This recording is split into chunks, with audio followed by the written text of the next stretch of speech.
Good evening, everyone. Adequate notice this meeting was provided by sending such notice to the Asbury Park Press, the Middletown Patch, and the Middletown Township Public School District website, and the posting of such notice at the August T. Minor administrative offices in each elementary, middle, and secondary school in the district. Roll call. Mrs. Caminiti, Mr. Donlin, Mrs. Farley. Here. Mr. Heffernan, Mr. Little, Mrs. Minuis. Here. Mrs. Wright. Here. Mrs. Tobacco. Here. Mr. Capone. Here. I need a motion for executive session for matters of. Second. All in favor? For matters of personnel, negotiations, and pay.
Good evening, everyone, and welcome back. Adequate notice of this meeting was provided by sending such notice to the Asbury Park Press, the Middletown Patch, the Middletown Township Public School District, and the posting of such notice to the August T. Minor administrative offices in each elementary, middle, and secondary school and district. Roll call. Mrs. Caminiti? Here. Mr. Donlin? Here. Mrs. Farley? Here. Mr. Heffernan, Here. Mr. Little? Here. Mrs. Minuis? Here. Mrs. Wright? Here. Mrs. Tobacco? Here. Mr. Capone? Here. Now stand for the Pledge of Allegiance and a moment of silence. It's with sadness that we share the passing of Dr. Jack Talvo. On March 7, 2022, Dr. Talvo served as the Superintendent of Schools for Middletown Township Public Schools, retiring in 2002. On behalf of the school community, we extend our deepest condolences to the Talvo family and Cromwell. The flag of the United States of America, to the republic for which it stands, one nation, God, indivisible, with liberty and justice for all.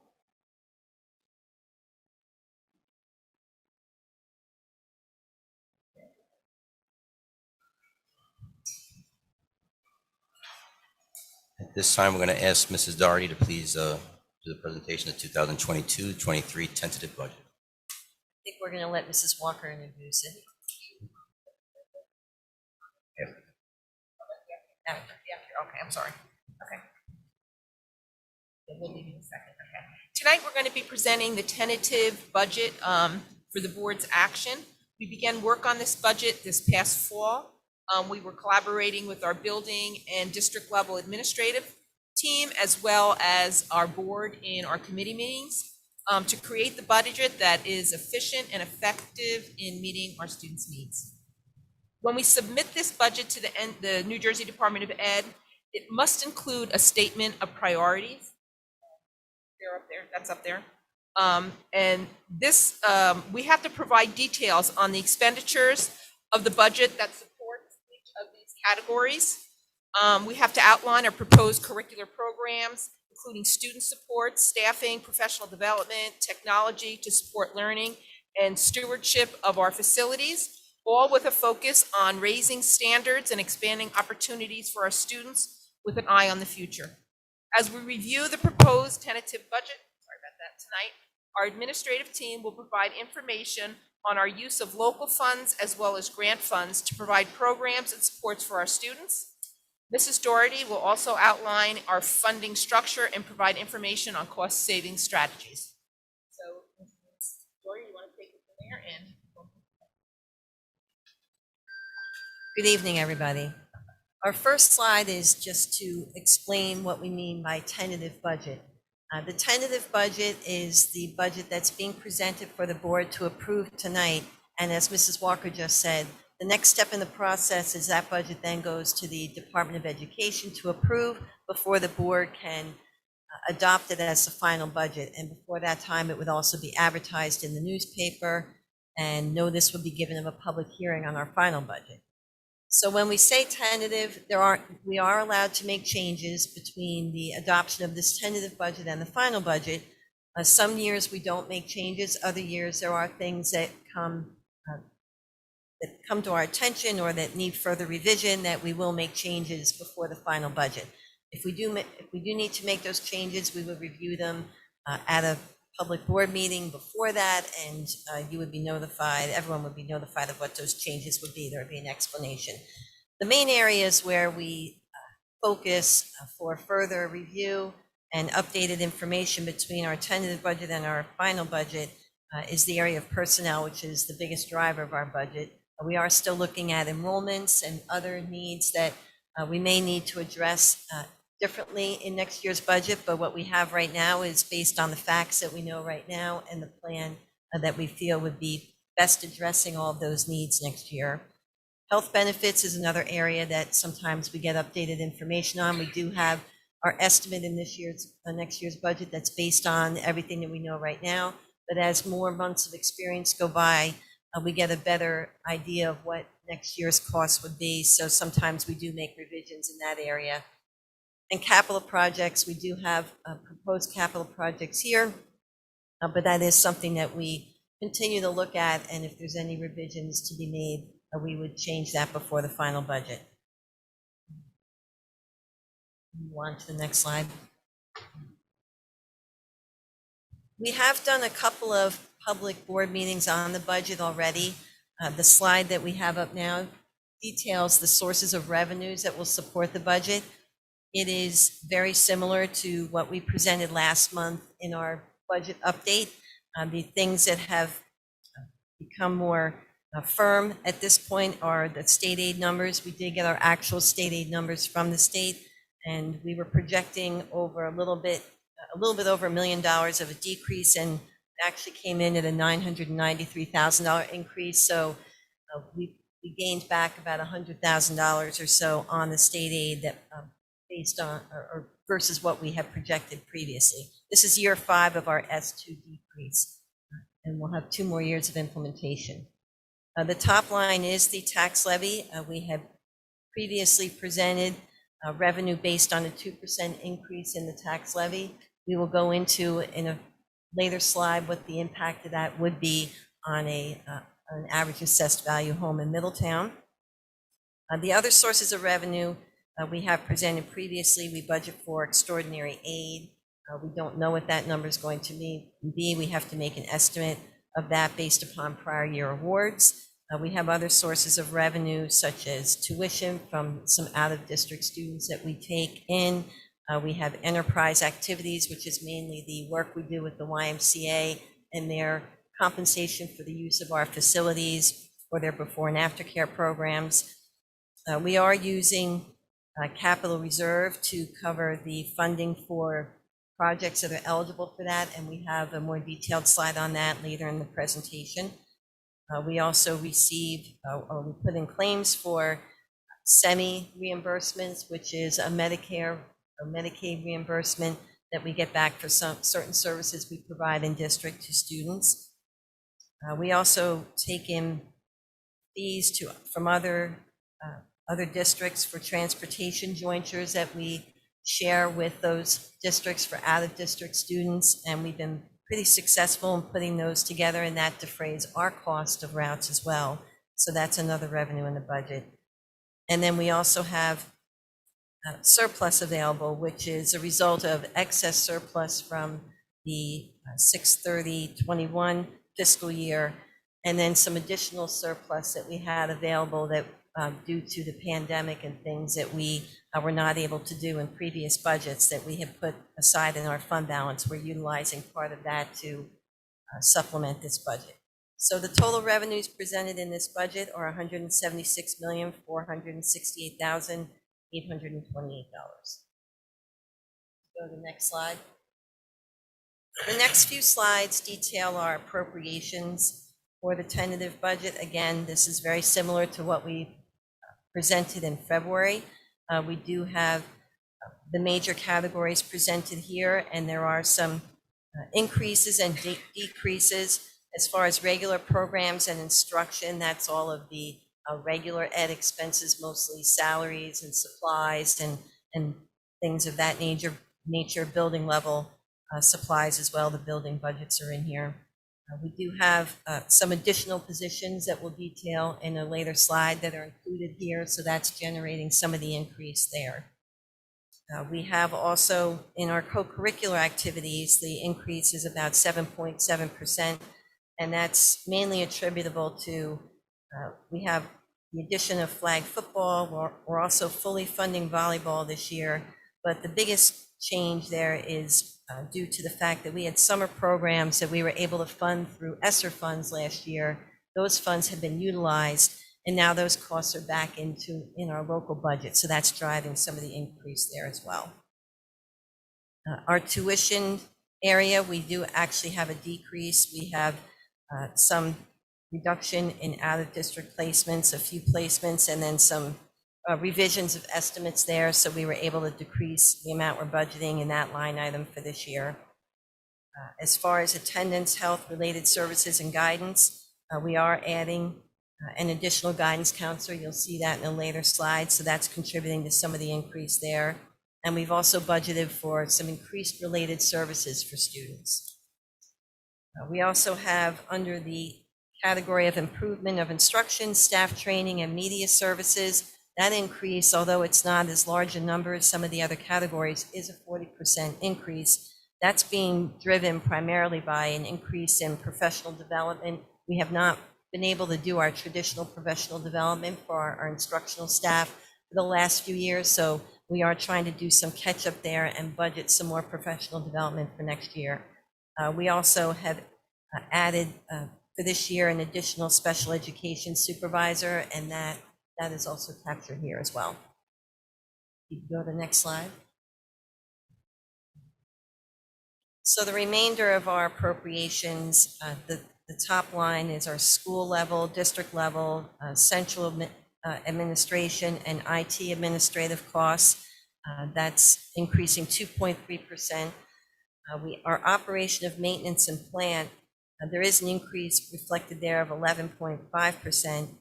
Some of that is related to an increase in gas, energy. We've increased that line item somewhat.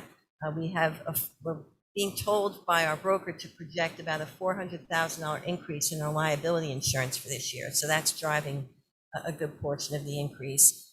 We also are budgeting for an additional amount for non-instructional paraprofessionals.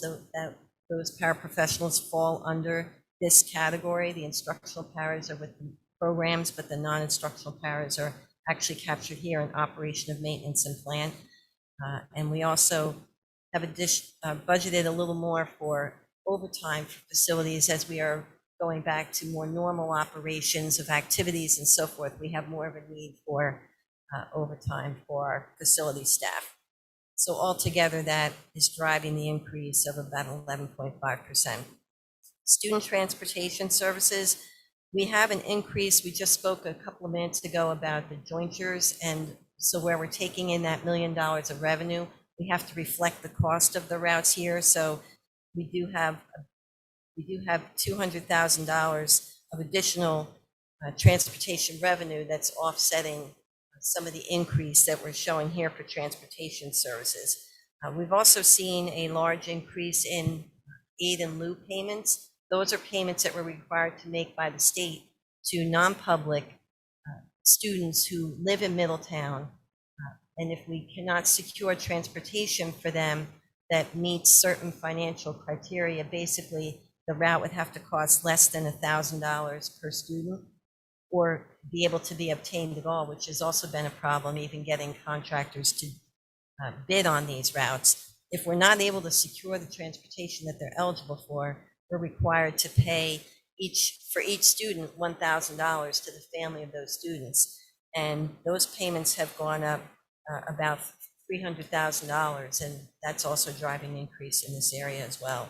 In addition to the increase that we are projecting for any routes that we're going to have to put out to bid for this year, obviously for a variety of reasons that we've talked about in previous meetings, such as shortage of drivers and energy costs and or gas costs. When we put a route out to bid, it definitely comes back higher. So we try to just renew the routes that we have, and we're capped at a CPI increase the state puts out. So the contractors can't just come back and say, well, we want to go up this percent or that percent.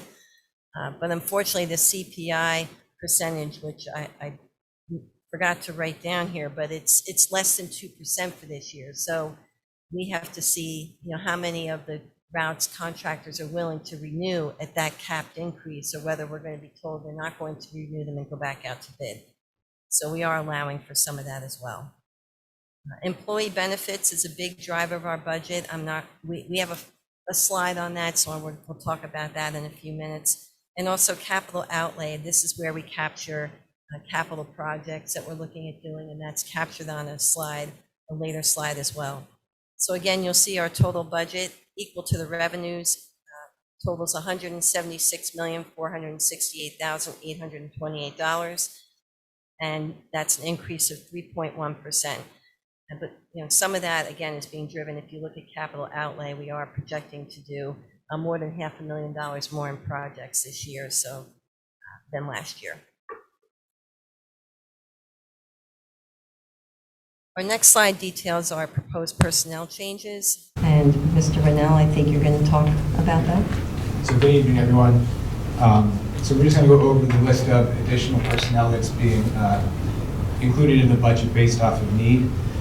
The first one is the addition of a high school guidance counselor. This will allow, currently right now, the high schools share a guidance counselor, so they each have half-time guidance counselor. This additional guidance counselor will allow for each of the high schools to pick up the additional one-half position that's missing. So each high school will have one additional dedicated guidance counselor for the building full-time. 3 to 4 American Sign Language teachers for the middle school and high school. This position, currently we have 1 American Sign Language teacher in the district, and this is a very popular course, a lot of demand from our students.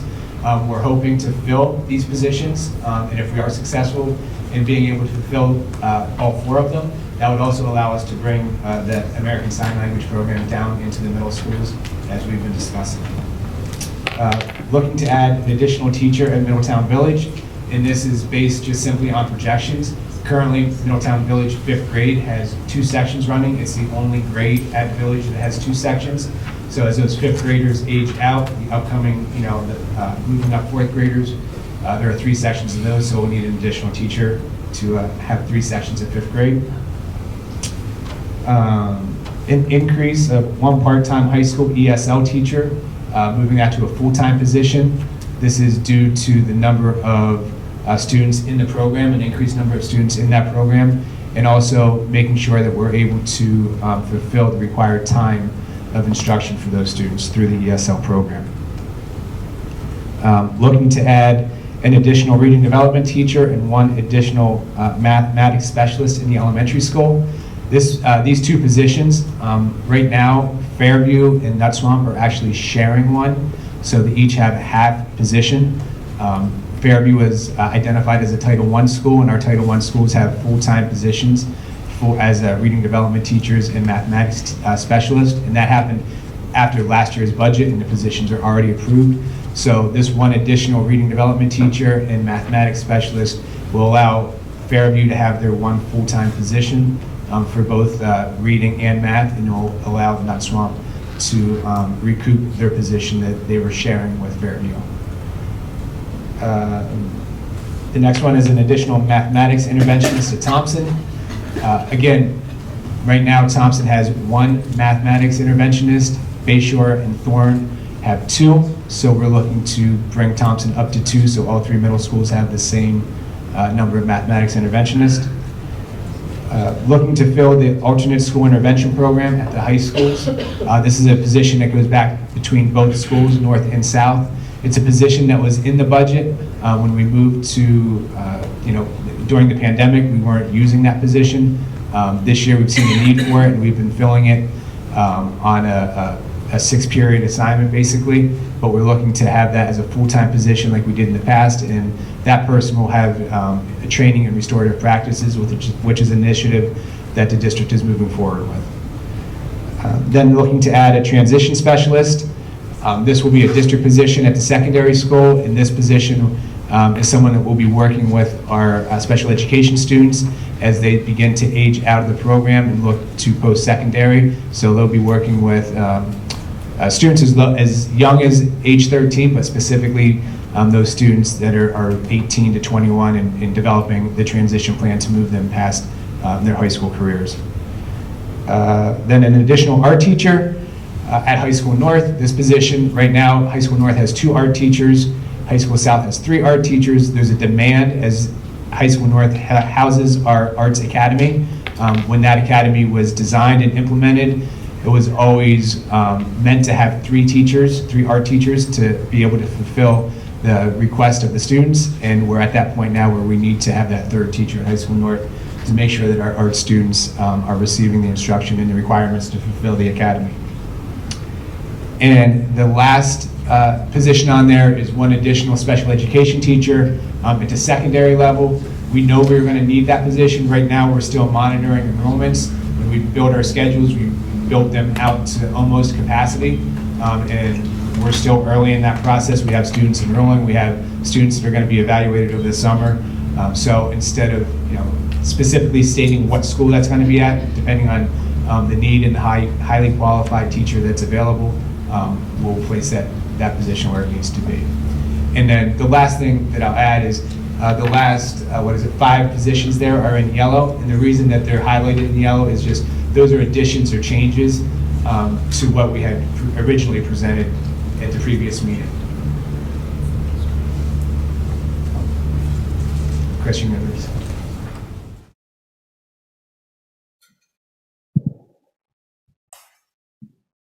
Okay, good evening. This slide is particularly to the maintenance of ESER2 instructional staff. So when the grant was developed for ESER2, we added 11 instructional positions to the budget, which would span over the 21-22 and 22-23 school years, which was approximately costing the district $1.2 million out of grant funding. As we propose the budget to you tonight for the 22-23 school year, our tentative budget, we thought it was important to note that $200,000 has been allocated out of local personnel costs to maintain 10 of these 11 positions for the upcoming 22-23 school year. And the remainder of those costs would be continue to be funded by the ESER2 funds, just to be clear.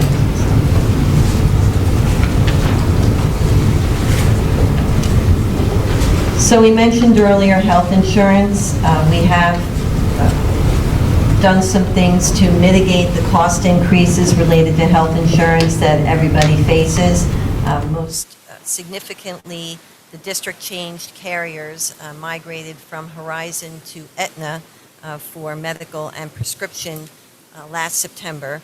And at the same time, the district migrated to a self-funded insurance program. So far, these changes have had a positive impact on our health insurance costs. We've been working with our broker and reviewing the trends and the claims and all of the financial information that we have so far. Based upon that and any other estimates that go into the self-funded program, we are able to project health insurance costs that are approximately $3 million lower than what we projected for the budget for the current year, the 21-22 year.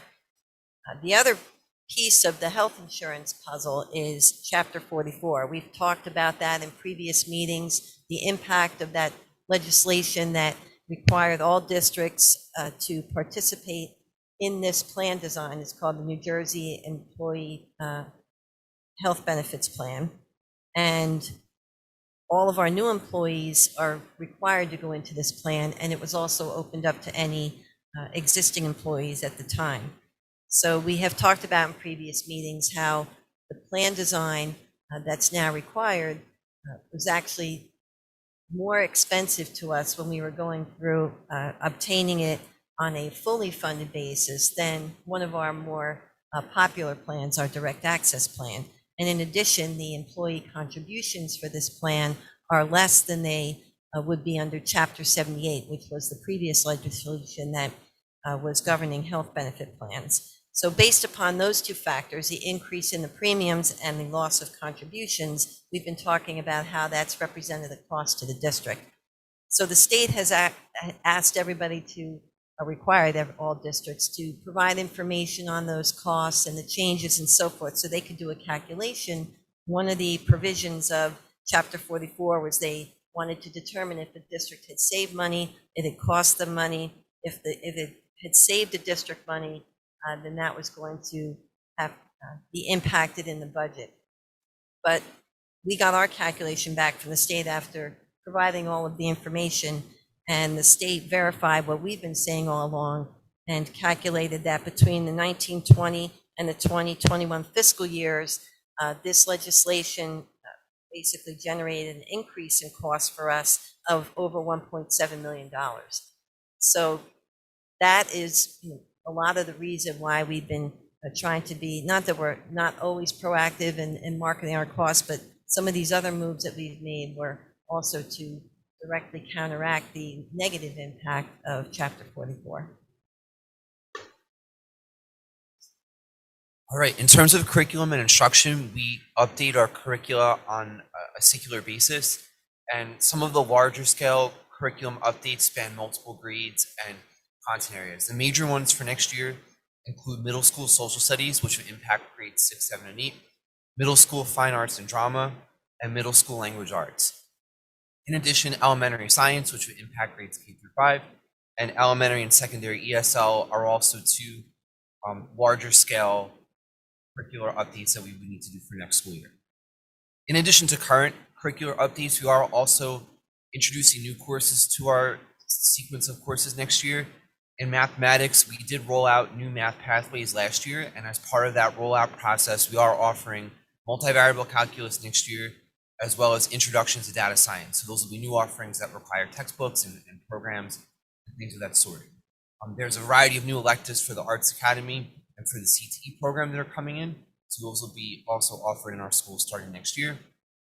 And the expansion of the American Sign Language program into the middle school and also the subsequent courses in the high school. Those are some new curricular offerings that we will have in the future. In terms of professional development and technology, as was mentioned earlier, we do want to do some professional development on district initiatives and new programs. Since we haven't really had much of that the last 2 years, a lot of it has been in-house and done by the teachers. So we will be bringing in some of the textbook vendors and outside consultants to facilitate professional development. And in terms of technology, there's a couple of new technologies we'll be rolling in, including Kami, which is a note-taking tool for teachers to use in the classroom.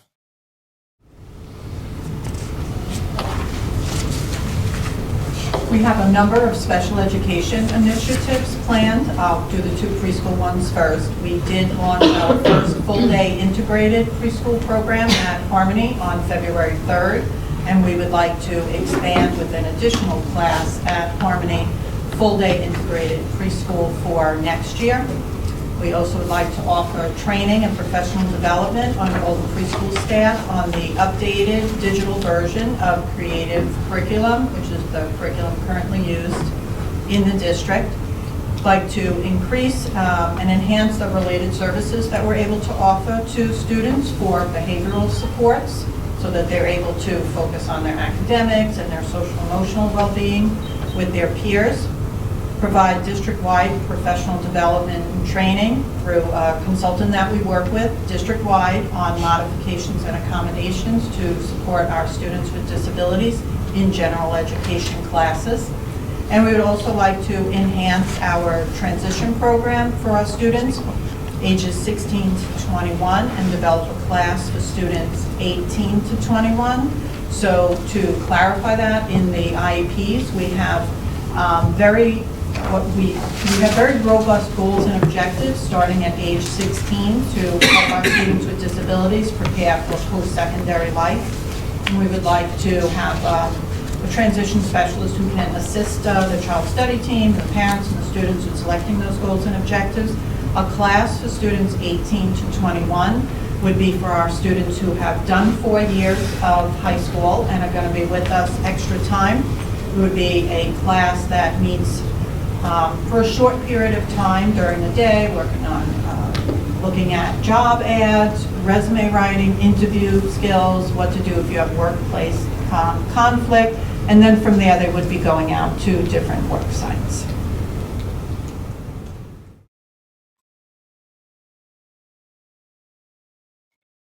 Regarding capital projects, we do have several projects listed here that we are planning on funding out of our available capital reserve. They are all listed. There's some mechanical type projects, HVAC, some fire alarm system replacements, things of that nature. We also are looking at some other building improvements related to flooring, some of it the removal of asbestos tile and replacing that tile, some of it removal of carpet and replacing with tile or new carpeting. Looking at a ceiling replacement in the Harmony APR. We're also looking at doing some asphalt work outside of several schools to extend their outdoor patio areas that would be available for the students to use, some bathroom renovations. But the most significant project on here is the turf field and the track here at High School North. We are looking to have that replaced. The work would not be taking place this summer. It would be next summer. We would get started on it during the next school year. The turf field has not been replaced in quite some time. It's beyond its useful or expected lifespan. The track is also something that it's been several years since that work was done, and if we're doing the turf field, it makes sense to incorporate the track work as well. We are also looking at, not specifically included in this number, but we are also looking to perhaps expand some of the improvements to that area with other funds that may be available that we're going to be working with our engineer and architect consultant on. But altogether, those projects total $2.2 million, and they will all be funded through our capital reserve, which are funds that have been put aside specifically for capital improvements. Oh. Okay, well, the total number is the $2,216,064, which was reflected in the appropriations slide back in the beginning. So I don't know how that got jumbled. This is all posted on the website too, so we'll check and make sure it's right on the website, but you can refer to it there.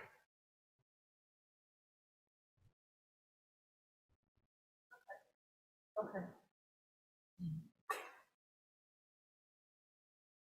Our capital and maintenance reserves that we've been speaking about, those are funds that are put aside specifically. Funds are deposited into these reserves for purposes that the reserves are designated for. To give you a recap of our reserve balances, we started the year, well, at the end of last year, beginning of this year, we had a capital reserve balance of $3.8 million and a maintenance reserve balance of about $2 million, totaling $5.9 million. But during this 21-22 year, the budget had called for $1.6 million of our capital reserve to be used for things in the current budget. We also had $600,000 of maintenance reserve that was designated for the current budget. And in addition to that, we made some additional withdrawals out of the maintenance reserve this year to fund unexpected facilities costs. So altogether, we've used approximately $3.1 million of reserves during this year's budget.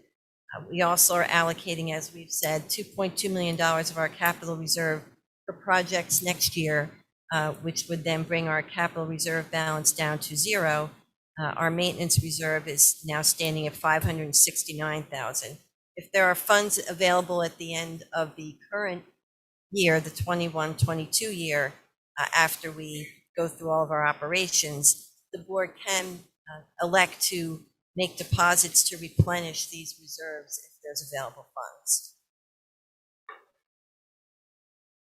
Our next slide is regarding debt service. So the debt service levy is separate from the tax levy to support the general fund or our general fund budget. It's a levy that the community commits to when the referendum is passed, when bonds are issued.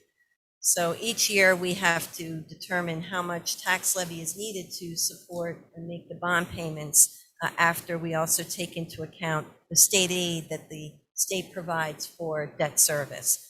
For this year, our total principal and interest payments total almost $6.5 million. Our outstanding bonds at the end of next year will total approximately $32 million. And if you go to the next slide, we presented this back in January, but we thought it would be worthwhile to show again in case some of you had missed it. It's a slide that shows our debt service reduction over the past 10 years. When we started in the fiscal year that ended June 30th, 2011, which is about 10 or 11 years ago, we had outstanding bonds of a little over $64 million. Since that time, we've made payments. We have one additional bond issue related to ROD grant projects that we did back in 2014. But all in all, looking at the time that's elapsed between 2011 and now, our outstanding principal balance has gone from a little over $64 million down to $37 million. And as we just mentioned a few minutes ago, by the end of next year, it'll be down to $32 million. The year of issue, you can see we had bonds issued in 1997, 2002, The 2014 was for the ROG grants that we matched. And, we have not, except for those ROG grants, we really haven't issued any new debt. We've done some refundings to reduce our interest rates in about 20 years. So it's something that's worth noting. The district has done a good job in controlling the amount of debt and also making sure that, we reduce the principal on the debt that we had outstanding.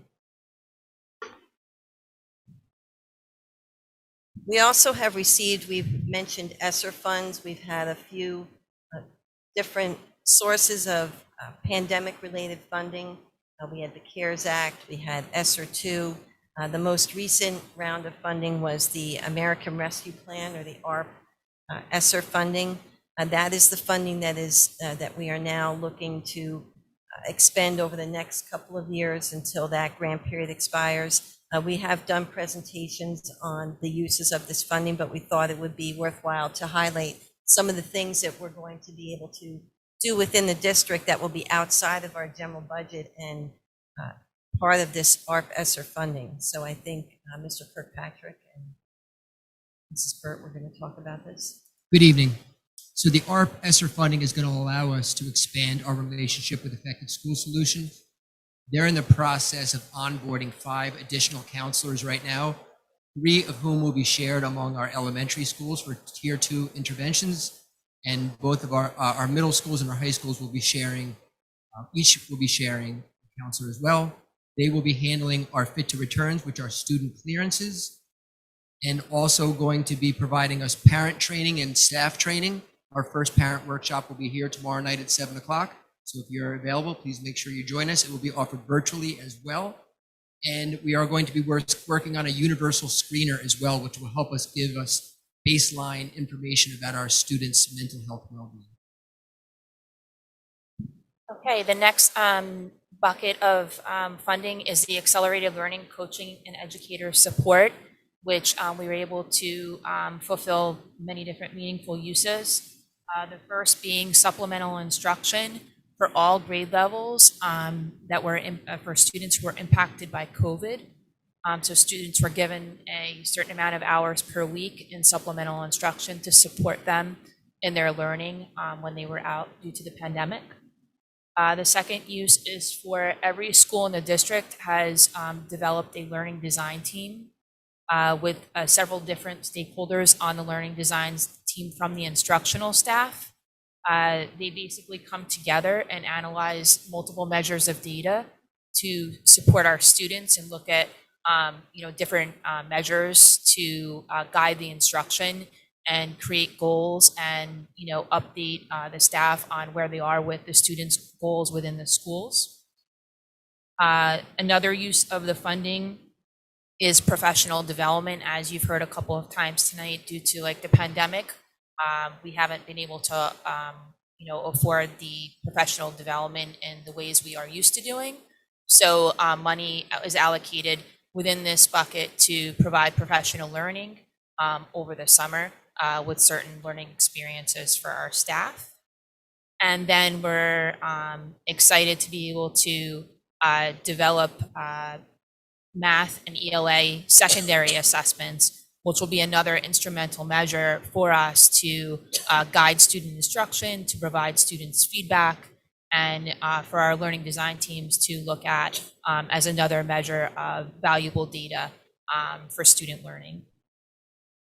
The next subgrant is the evidence-based summer learning and enrichment. That is broken down to 2 summer learning opportunities for us for this upcoming summer. One being esports and the other being instrumental music, which we are continuing from last summer's programs. And some of the money will also be, or is allocated to purchasing some supplies to support our esports program. The next subgrant is the evidence-based comprehensive beyond the school day subgrant. That has allowed us to provide before and after school learning opportunities for our students at many of our schools. And this is just a way for us to provide extra support or enrichment to support our students through what's happened with the pandemic and to support student growth. So each of our secondary schools have a stipend to provide after-school restorative practice counseling to our students who have violations in the code of conduct. So we are going to be using more of a restorative practice rather than a punitive practice for students. They can sit and talk in groups, they can talk individually with counselings, they can do writing sessions, all in order to help correct behavior and build relationships. It should be noted that we're providing ongoing training to our counseling staff throughout the school year so that they have a toolbox that they can pull from when they're working with our students on restorative practices. And the last area that these funds are going to address are HVAC units in the district. That is an allowable expenditure under this funding. We have allocated approximately $3.2 million of this grant these grant funds to address HVAC needs within the district. We are working with our Facilities and Finance Committee and our architectural and engineering firm to determine projects that will be addressed by these funds, and we'll be moving forward with those over the next year or two.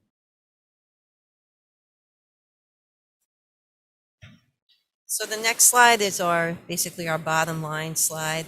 Based upon an increase in the general tax levy of 2% and the debt service levy that's required to support the payments on our bonds for next year, we calculate what the impact would be on an average assessed value home. For this year, the average assessed value of a home is $530,200. Last year, that number was $467,272. So as you can see, the values of everyone's property has risen based on market rates, and that also impacts the amount per average assessed value home and also the tax rate.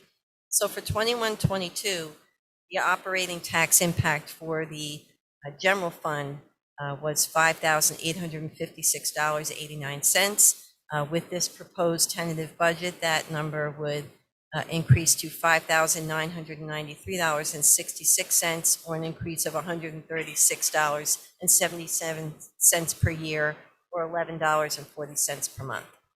Our debt service tax impact, last year the amount was $183.97. This year we are looking at $203.62, an increase of $19.65 per year, or $1.64 a month, which would then total the total tax impact for the 22-23 year would amount to $6,197.28, which is $156.42 increase over the previous year, or $13.04 per month. And as we just mentioned, the tax rate, because of the fact that the values have risen, the tax rate is actually decreased. But then that would be, everyone's individual bill would be based upon their own property valuation. We go to the next slide. We do remind everybody the district participates in a number of shared services in order to reduce cost of purchasing things for the district to use. We participate in a number of purchasing cooperatives that award bids that can be used by multiple districts and other governmental entities. We do participate in a joint garbage and recycling contract with the Township of Middletown. That's actually something we've gone through 2 contract cycles with them, and we are looking to renew that in the upcoming year. We also purchase our technology through a program through the state, the New Jersey Digital Readiness for Learning and Assessment Program, where they put out bids for broadband services. We participate in the Diploma Joint Insurance Fund for our liability insurance. We also trade some staff services with the township, and they will utilize some of our skilled trades staff members, and we will get some services from the township as well. And as we mentioned before, we host our own jointure routes to reduce costs of out-of-district transportation routes, but we also participate in the Monmouth Ocean Educational Service Commission's routes as well to reduce costs. We go to the next slide. Our budget timeline. Tonight, the board's going to be voting on this tentative budget. As we mentioned earlier, the district will then submit the tentative budget. That is actually due by March 28th, and then the county office will review it, get back to us with an approval. We will advertise it. Our public hearing and adoption of the final budget must be done between April 25th and May 9th. The board anticipates that this public budget hearing will occur at its April voting meeting, which is scheduled right now for April 27th, which will fall within that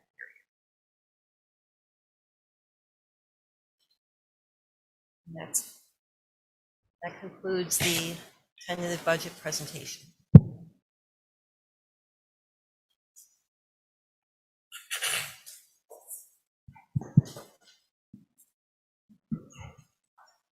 Ms. Doherty?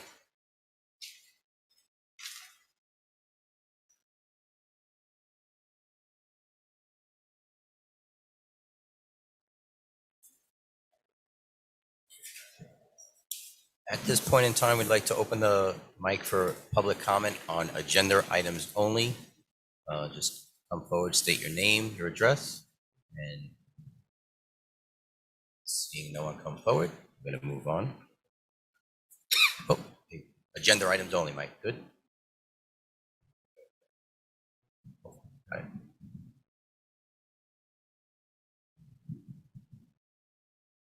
Okay. Something wasn't answered when it was being spoken about a transition specialist. Does the district currently have one, or are you looking to hire?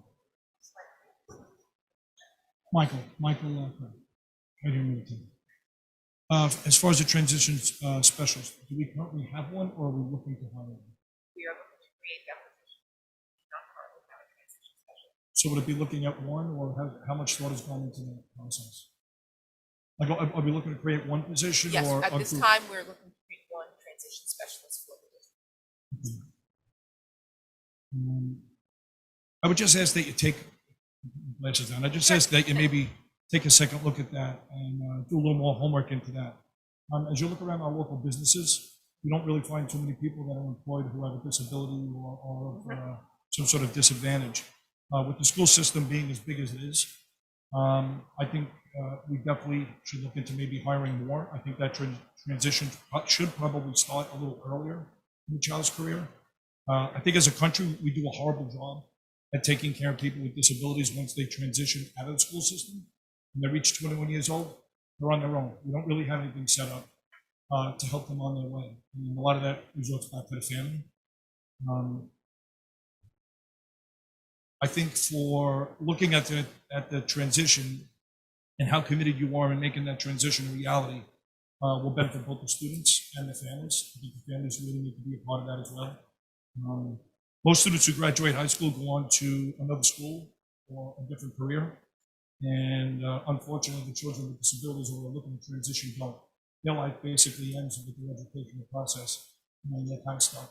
So I think from a school system's point of view, I think we could do definitely a better job of trying to integrate children into the community or looking into some outside businesses. So instead of just asking for one position, I'd like you to try to maybe look into reinventing it. And we have an awful lot of kids who could use it. Thank you, Mike. Thanks, Mike.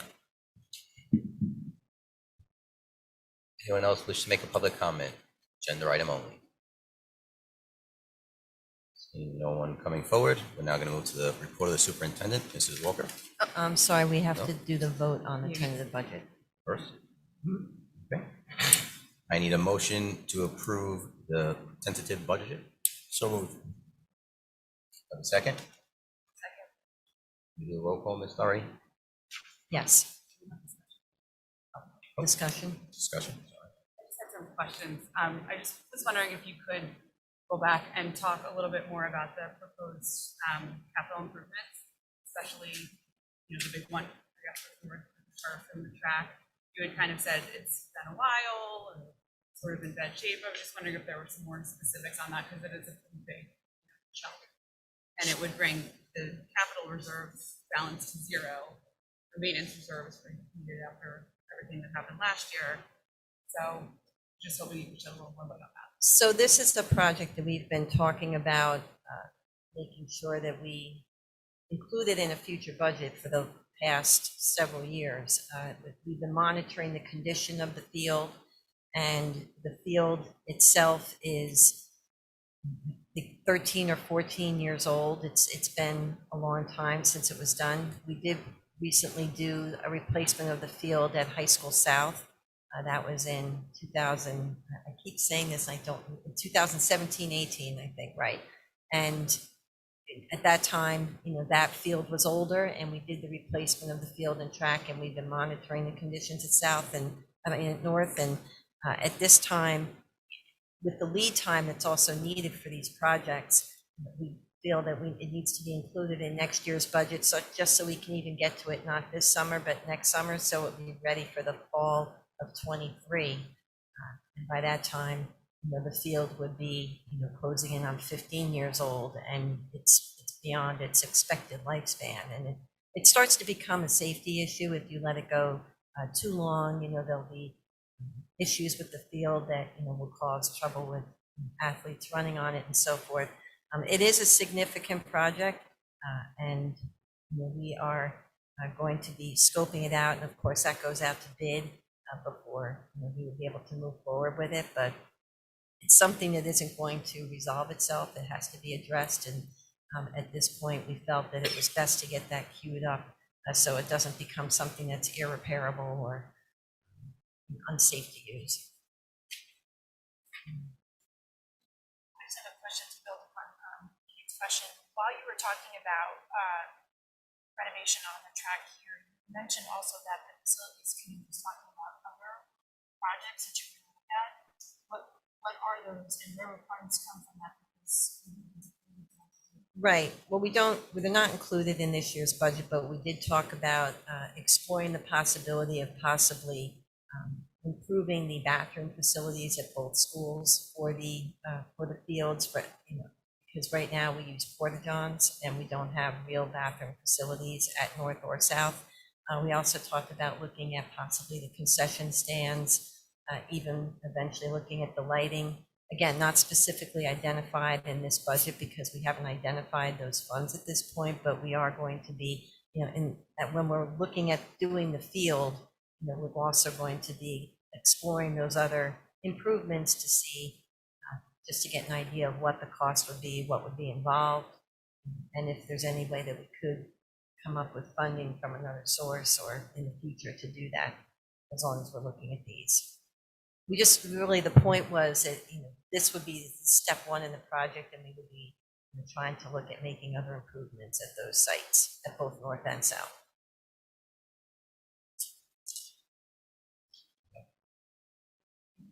Anyone else for discussion?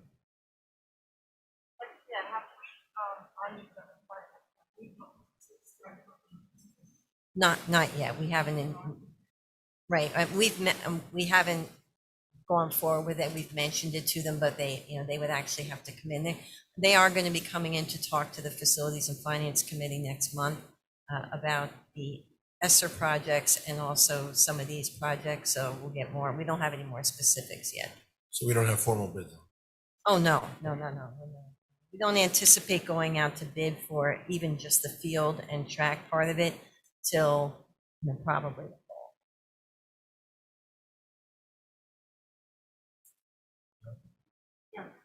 Anyone else?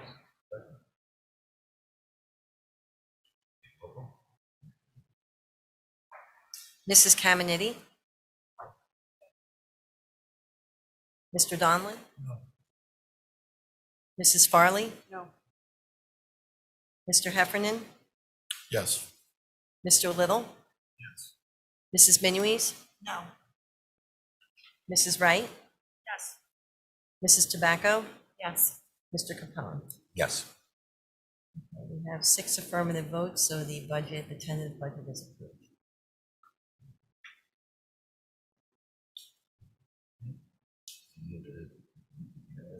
Yeah, I'll do it at the voting meeting.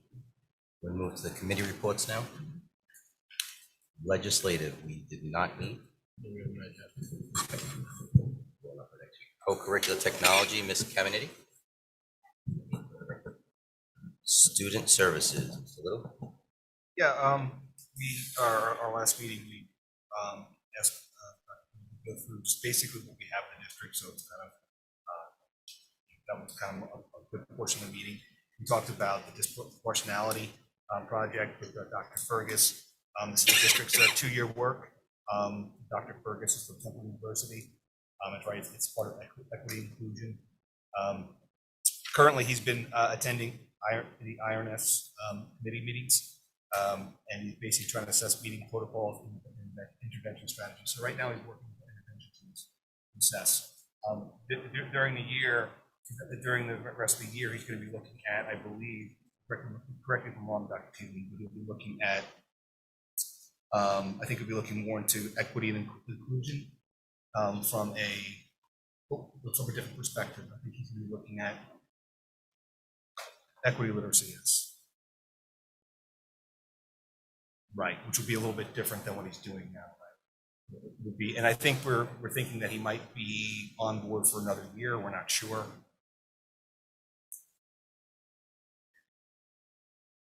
And then we talked about the various different programs in various schools, all the way through elementary to high schools. We talked about the number of specialists we have, how many speech therapists, OTs, physical therapists. We have quite a bit of resources. I know, during the budget, we also talking about some additional services. For the 2022 and 23, some of the initiatives are increasing the behavioral supports, enhancing transition planning services, adding full-day integrated preschool class, another class, professional development for preschool curriculum, and training and support for expanding the education, which obviously is one of the main focuses of the district. Dr. Tiedemann, I apologize if I missed anything. Thank you. Facilities and finance, sorry. The committee met on March 2nd, discussed several topics under the area of facilities. Mr. Pekowski, our Assistant Director of Facilities, reviewed the status of ongoing projects and maintenance within the district that's going on right now. He did provide a separate list that was posted to the board portal, if anyone wanted to review that. We also talked about with Mr. Ford, one of our facility supervisors, he updated the committee regarding revision of procedures for boiler licenses for our facility staff. We also talked about the 22-23 budget, particularly the capital projects list and some of the items included in facilities, which we went over with our tentative budget. We also did talk about the ARP ESSER HVAC projects and some of the things that we're looking at in HVAC, considering some work at Bayshore and also at High School South. But again, as we just mentioned, High School Spiesel Architectural Group will be in attendance at the committee's April meeting to further discuss these projects and prioritizing the needs for those funds. We also talked about the overall 21-22 budget status, our current year budget, and the 22-23 budget that we were going to be looking to present at this evening's meeting. That was our meeting. Thank you. Mr. Policy. We didn't. Mrs. Farley, curriculum. We didn't meet in March, we did meet in February after, I think, our last meeting, so I wasn't able to report on it. Most of what we discussed was covered tonight, actually, because it was incorporating the budget. We reviewed all of the different budget requests from the various departments. Everything was very reasonable and supported putting in everything that they were asking for. And then we have another meeting scheduled for, I think, May 4th, where we'll be looking more substantively at the different recommendations. Okay, thank you. Shared services did not meet.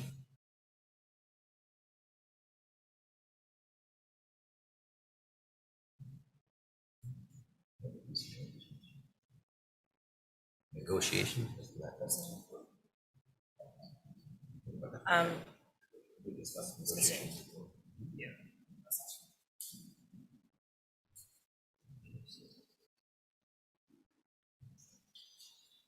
Moving on to old business, anyone?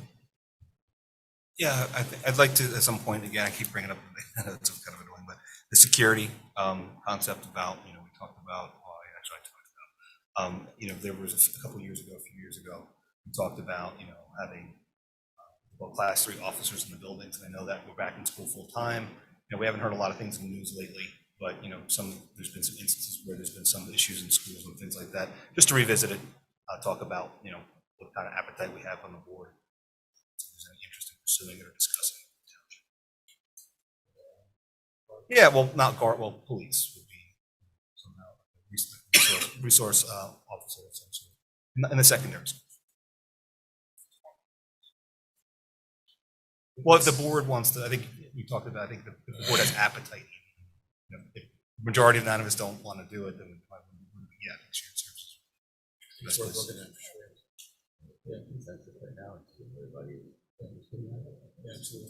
Yeah, I'd like to propose do that. Any consensus? Everybody is interested in that, pursuing it in shared services?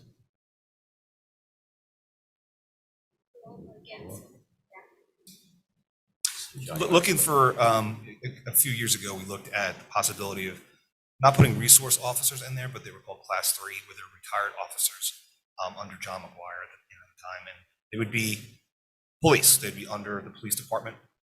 They would be in our middle school and high schools. And they would be increased security.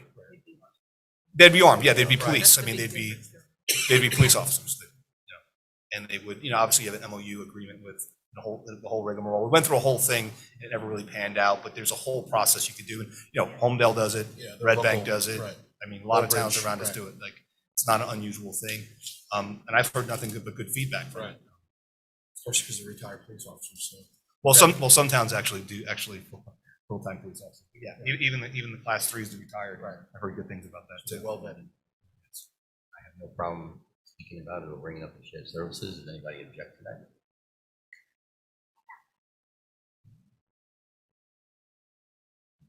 Don't wait.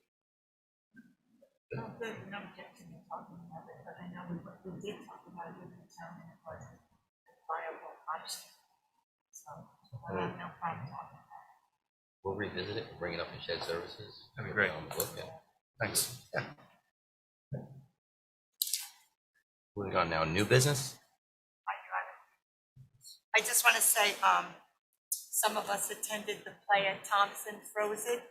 Incredible. Incredible, yes. Let me tell you, incredible. The play at High School North this weekend, Chorus Line, just amazing. And I know South is coming up on April 8th and 9th. But I have to say, when I went backstage after the show, the excitement of our students that they were mask-free, they were back to some type of normalcy, and the performances that they put on were exceptional. They were so excited and so proud of themselves, and the room at High School North hasn't been packed like that, and I would say about 7-8 years worth of plays. It was a full house, and it was just incredible to see. It was a great community event, so I would encourage anybody out there to watch for the South play. It's coming up. It's Grease. I'm sure it's going to be just as amazing as North was and Thompson, and looking forward to hear about the other 2 middle schools that they're doing it. But it was just so nice to see a normal setting where kids could be excited, have fun, and the community could come out and watch. And those kids did an amazing job. Really, Amazing, it was amazing. it was amazing. It was unbelievable. Like we A lot of say fun. it every time. Yeah. There's nothing better than coming to a school play. It beats going to New York. Yeah. It And really does. The talent is amazing. I caught the showing with just the students, and Yeah. they were just going crazy. It was so cool, Yeah. so much fun. Yeah, it was a good time. So I just wanted to say that because the excitement from all levels, the tears in their eyes, and they finally got to do it. They waited 2 years to put on a production, and they just flew through it. Amazing. Can't say enough about it. I attended the Friday night show of Frozen, and it was incredible. Yeah, it was. Yeah, it was funny. Yeah, great. Olaf did a great job. Olaf did a great job. Olaf was amazing. So. They all were They amazing. all were, but I just want to say that Olaf was. I'm telling you, the high schools really have to work harder because it froze it out of middle Yeah, school. it's- Is that it's amazing? incredible. You can only imagine what the high school Yeah. kids are like. It's just incredible. I'm just so excited. Well worth the $5 for sure. Anyone new business? Also, a chance to hear our PTA meetings. I don't know what's going on with those folks. And we talked about doing another event in May with like lunch trucks. There's a fundraiser and a crab fair. We're gonna have it outside. It's gonna be sharp. And then an opportunity to go with Leonardo, where both my kids have gone to that school. And it felt like I was right back in the classroom. First, I was sitting on one of those little seats, right? But more importantly, they're raising money for book fairs and penny wars, et cetera. They're looking to build themselves an outdoor library. And then last week, they finished up their Spirit Week. So a lot of neat things going on. Thank you for that update. In addition to going to Thorn, I got to go to New Monmouth and also Bayshore. And I just have to say, like, building upon what Joan was saying before, it's really nice to see all the programs coming back into the schools, all the different opportunities. There's a lot of variety shows that are coming up in the elementary schools. Theater Week, obviously, is coming back, which is really popular in the elementary schools. Everybody's very excited, so it's just really nice to see. The other thing too is some of us went to the Bayview gift auction. It was so much fun, packed house. But it was, it was really good. I'm sure it was successful. So if we hear of, the other schools having these events, please pass it on because a lot of us like to go. We might miss the signals, but it's really nice to help them raise money. And they did an incredible job. Big turnout for the first one back in public. So it's good. Very good turnout. And I just want to remind everybody and tell the public on at the voting meeting next Tuesday, prior to it at 6:30, there's going to be a small brief performance by our band students, instrumental band students from a variety of schools in the district. So it's music in our school month, and they just want to do a little performance. So that's at 6:30 right across the hall in the theater. It's right before the board meeting, it's Tuesday. They say normalcy is wonderful. Yeah. New business, anyone else? Yeah, I'd like to at some point maybe talk about what we're doing for historic practices. I know that we've been talking about that, and at some point we just talk about what we're doing. I don't think we're doing school suspension anymore, is that right? Yeah, we are. We are, we're still doing that? yeah. Oh, okay. The restorative practices happen after school. For the most Oh, is that part. all that is? It's For the most after part, school. yeah. It's not regular detention. Oh, They okay. go after school. Yeah.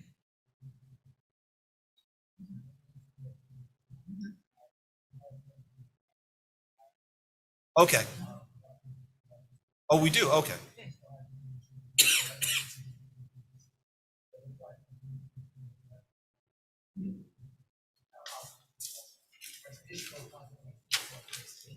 Okay, so we are, because I thought, so I thought we weren't doing it anymore. Because I know we restarted that a few years ago In school. in school, yeah. Thank you. School alternative suspension, it's school intervention, There you ASIC. go. I know it's ASIC. New name, same thing. Same name. Yeah. It's just hard to remember what it is. Hey, anyone else? Moving on. Public comment. Anyone like to make public comment, please come forward, state your name and address for the record.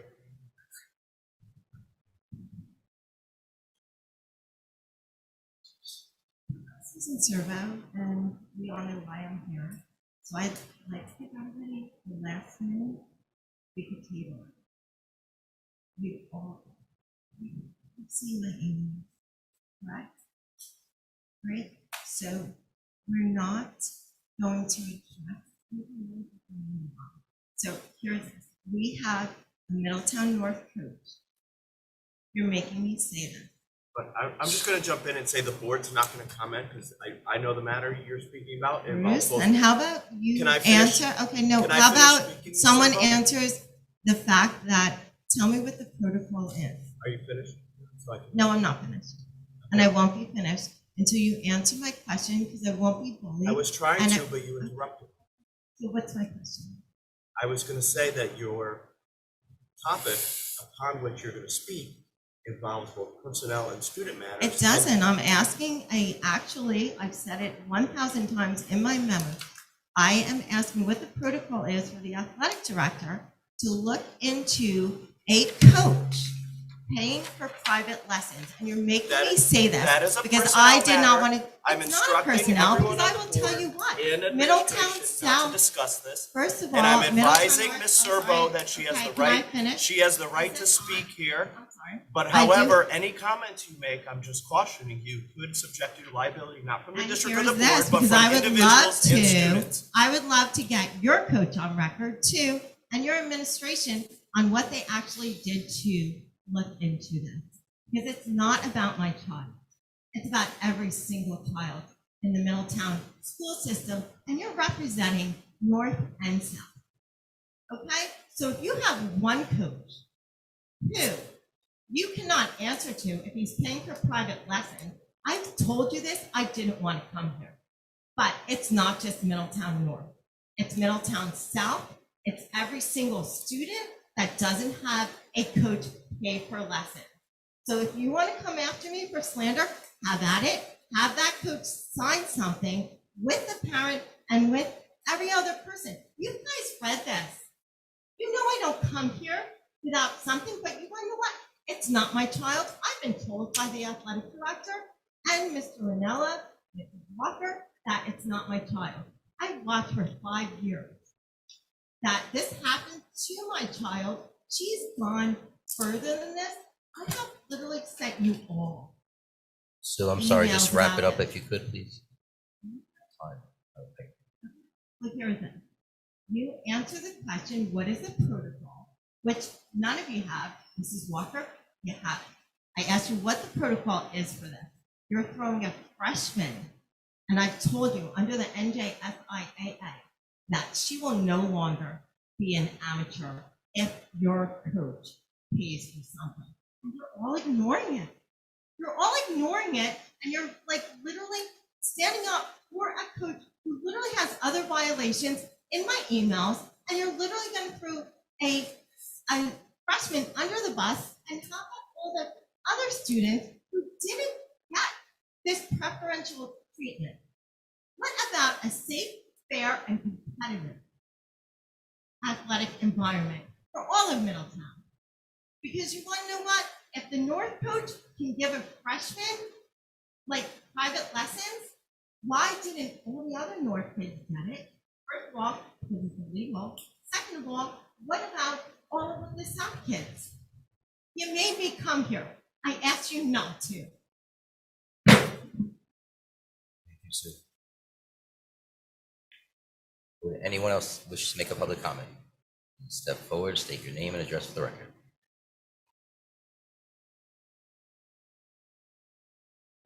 We know Middletown. I just want to build upon what you guys were saying about the normalcy.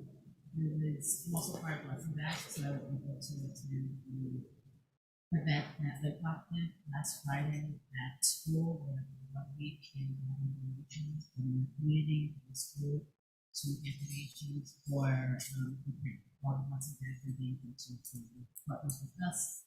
We were going there to do a package and keep lesson bags and deliver them to the person who's bringing them to the for over 2 weeks. And Tony Alphone, correctly, but she was absolutely amazing, and she did such a great job organizing the event. Every single 400 kids in that school participated, and she back, and they all knew exactly why they were doing it, where it was going.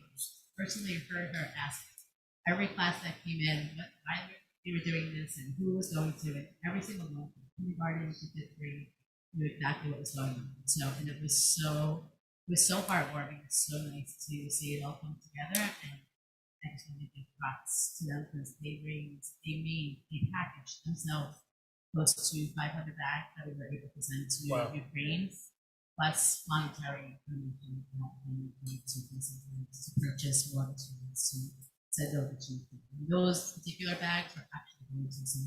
there, so it was incremental for us to send there.